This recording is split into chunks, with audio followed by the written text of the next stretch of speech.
Okay, so today we're going to be going over an 820-3437 board with no backlight. Now, it should be kind of obvious, even without a microscope, you get to a point where you're just going to look at it at an angle like this, and you're going to see what I see, which you can see over here, which is that this chip has no balls. Big problem. And this is the LED driver. And I would be willing to bet my own that it's missing a pad under the balls as well. So if I turn the light up here, I had the light low today. For some reason, my eyes were just kind of sensitive to it. If I remove that, I'm pretty sure that that pad is gone, which is going to make this miserable. But let's see what we can do. So I'm going to turn on all the loud stuff here, and we'll get started.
Fuck. Yep, pad is gone.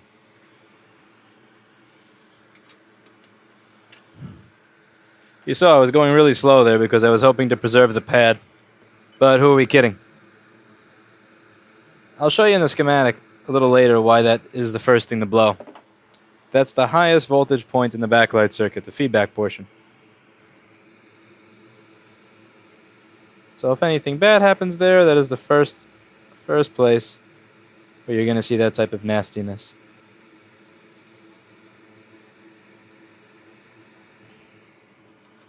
Now, usually I would like to have the balls be flat, and after the balls are flat, then I would put the chip on. However, here, I'm going to want the balls to have something on them. Because the thing is, I'm going to have... In order to solder a wire in there, it's going to kind of be lifted up a little bit, and there's going to, There we go. A little bit of gentle out of focus scraping there. So I'm going to shove a wire in there. And I'm going to keep that flux mess exactly as it is. I know some people are going to troll that, but the whole reason of keeping the flux mess there is it's going to keep my wire from blowing away, which I very desperately need. So now, for those of you who haven't watched the other videos, what I use is a wire from a broken A1286 2011 battery. Any of this kind of stuff, but like any of those unibody batteries for the MacBook Pro, the strands inside are perfect for this type of thing, for running a wire underneath a BGA chip. And the MacBook Air ball A5 of the LED driver and the trace is the fuse. It's not the fuse, it's this.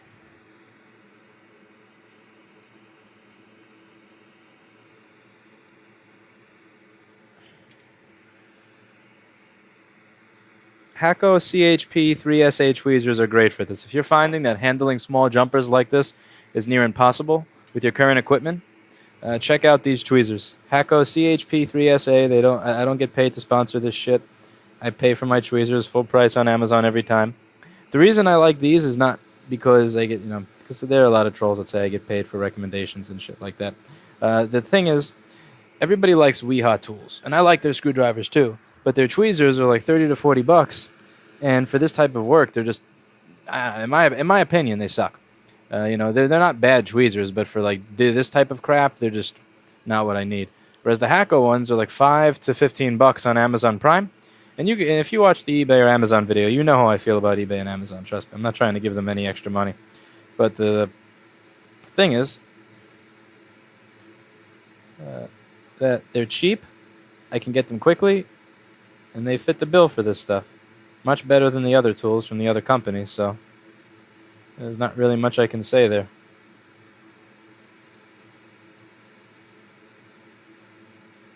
Okay, I got my wire in place. Now again, the reason I'm leaving that area nasty is because if I start cleaning it, you know, I just learned my lesson at this point in life to leave well enough alone. So, I'm going to grab an LED driver chip. You know, you're welcome to ultrasonic the board after all of this is soldered, after all of it's in place. But before it's all in place, no thank you. That's just...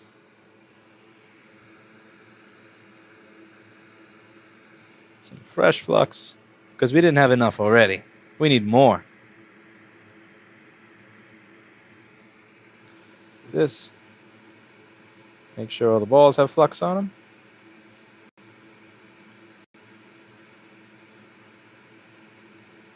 Now the bottom right ball is going to flow into the wire instead of flowing into a pad, which is fine.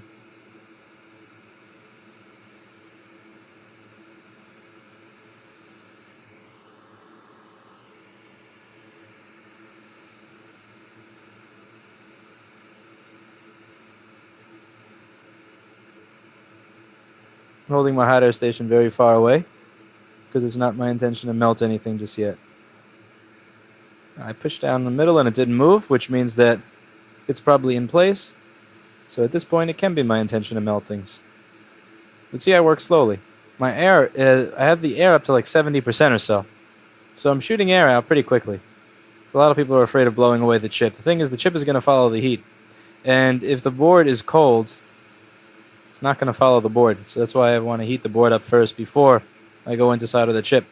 So this way, the chip will want to stick to what is warm, which is going to be the hot BGA pads underneath it that are sitting on top of a hot board. And the way I gauge the temperature is by seeing where the flux is. Once the flux is kind of melted away, I know that the board is hot in that area.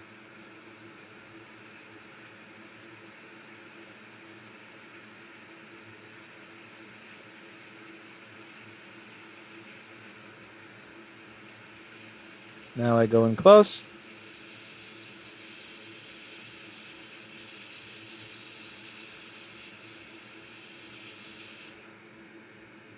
The chip didn't want to dance much. Okay, that's fine.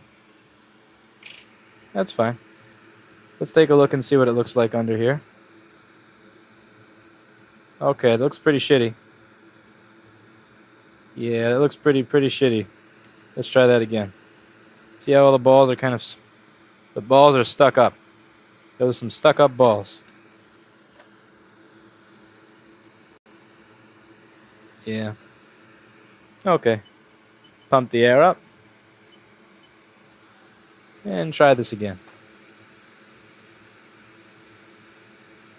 Probably just a shitty alignment job on my... let's see.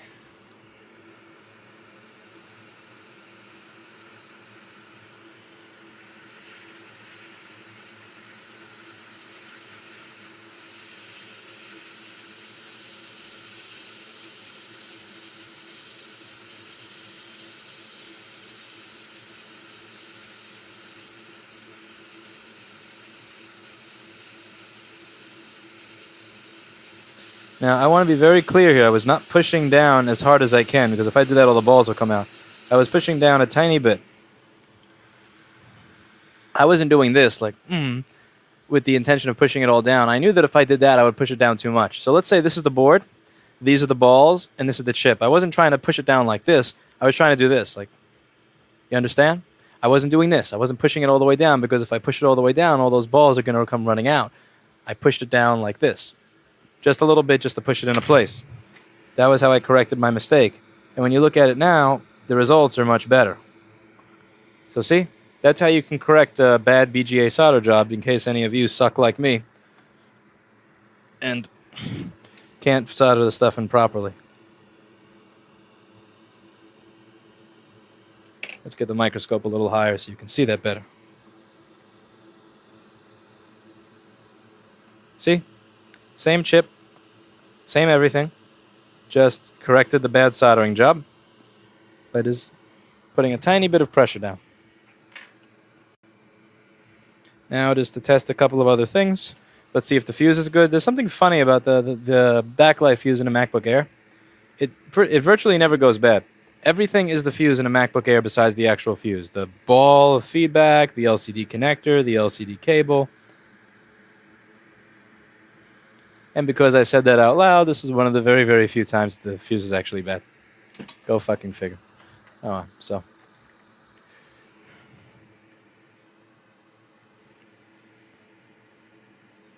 Go fucking figure. That's the way it works. Just so you can see, I'm not making this up. I'm on the third fuse on this spool. I bought this in like the beginning of last year. I mean, it's...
And the last thing to do before hooking this up to a screen and checking out if it works is to check for a short to ground.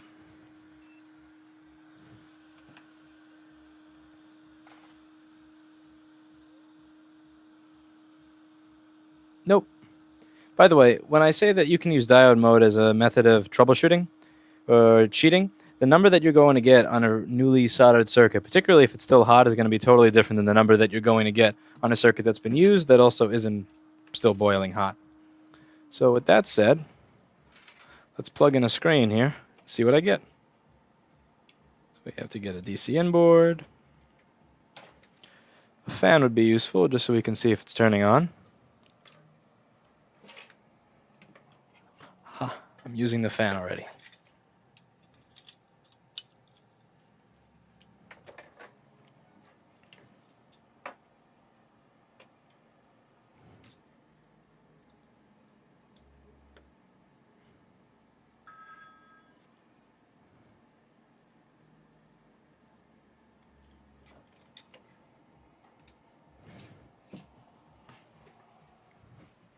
And a screen.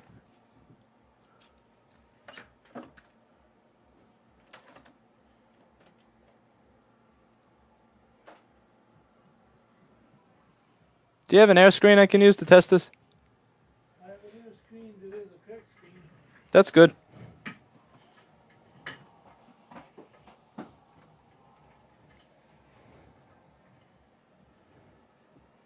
Thanks.